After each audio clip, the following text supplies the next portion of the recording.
Bonjour tout le monde, bonjour la France.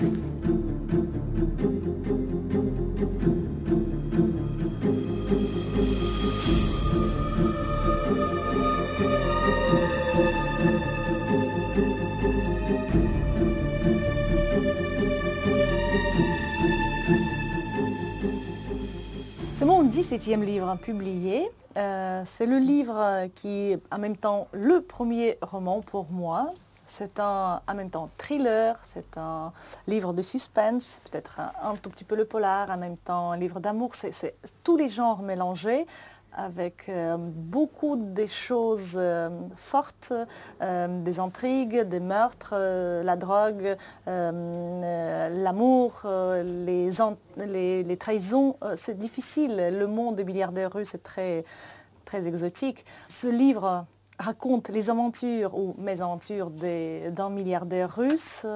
Il y a beaucoup de choses vraiment choquantes pour un lecteur français, type quand on offre à tous les invités ces bustes de toi en chocolat de plusieurs kilos chacun, en chocolat massif. Le quotidien des milliardaires avec cette maison par exemple de l'euro principal qui fait plusieurs étages et 65 pièces. Chaque pièce est faite comme un style de design existant, type une chambre en baroque, une chambre en chinois, une salle à manger en gothique ou une salle de billard en saloon américain. Et tout ça fait avec beaucoup de l'argent, de luxe, de richesse, où il y a dans l'ascenseur les diamants bruts à la place des boutons. C'est beau. Des huîtres plates en été sur la côte d'Azur. Il n'y avait vraiment que les Russes pour avoir des idées pareilles. Et pour avoir les moyens de les réaliser. Spiridon, le beau-frère de Vitali, avait demandé à ce qu'on place une perle par bourriche. Pas une perle commune, mais une perle conçue sur mesure pour l'événement, une perle en diamant de 2 carats. 55 bourriches avaient été affrétées par vol spécial. Dès leur atterrissage, des petites mains triées sur le volet allaient cacher ces petites billes d'enfants surgâtés à l'intérieur des huîtres. La plus grande difficulté de ce livre, c'était que je me suis permis de raconter les vraies histoires sous les faux noms. Parce que raconter comme ils sont, c'est tellement atroce et tellement dangereux, même pour l'auteur, que je n'oserais jamais, je pourrais jamais raconter ces faits aux journalistes dans les journaux économiques. Je ne pourrais jamais faire un vrai livre comme je fais d'habitude, les interviews avec les milliardaires, parce que ni eux, ils ne vont jamais accepter, ni moi, je ne prendrai pas ce risque de raconter ça avec les vrais noms, les vraies circonstances, parce que les prototypes des héros principaux de ce livre, certains sont en prison en Russie. Les autres ont des difficultés. Dans aucun cas, ils ne vont pas accepter de dire que oui, c'est vrai, c'est passé avec eux. Quand j'interviewe un milliardaire, ce n'est pas pour ça qu'il va me livrer tout et c'est très difficile de le piéger en quelque sorte ou avoir en telle confiance pour qu'il vous livre les choses qu'il ne pourra jamais dire aux journalistes normaux. Je n'ai pas voulu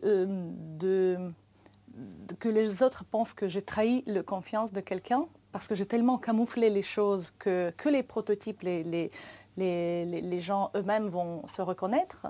Pour la plupart des gens, ce sera juste une histoire tellement invraisemblable que sûrement inventée.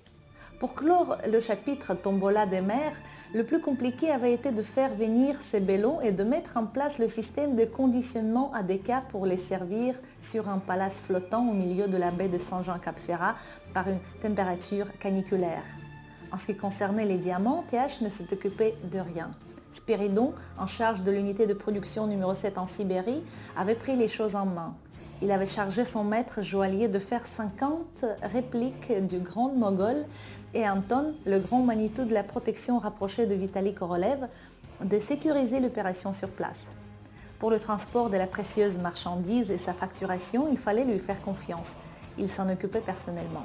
Je suis contre cette idée des journalistes qu'on a le droit de mettre notre nez dans toutes les circonstances de la vie privée de chacun. Je ne pense pas que la liberté des journalistes est absolue. J'ai beaucoup souffert moi-même, comme une personne publique, contre cette liberté absolue des journalistes. Et je ne veux pas me permettre de faire du mal ou de mettre en danger les personnes dont j'écris dans mes livres. C'est pour ça, quand je fais des choses qui sont à la base dangereuses, je change les noms et les circonstances. Et ça devient le roman comme celui-ci. Et quand je fais les livres économiques, documentalistes, comme le livre Russe comme Crésus que j'ai sorti chez Grasset il y a quelques années, dans ce cas, je fais très attention. Il y a 3 avocats qui lisent le livre avant que ce soit publié. Dans le hall des arrivées de l'aéroport de Nice, il serra dans ses bras Kristina Petrova, la tante de son amie.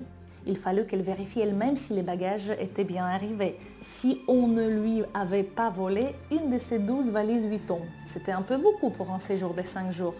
TH détestait cette culture des superlatifs, de l'excès, mais il fallait qu'il se l'avoue. Et il le faisait bander. On a prévu ce livre comme le premier volume de la trilogie. Ce sera encore plus fort dans le numéro 2.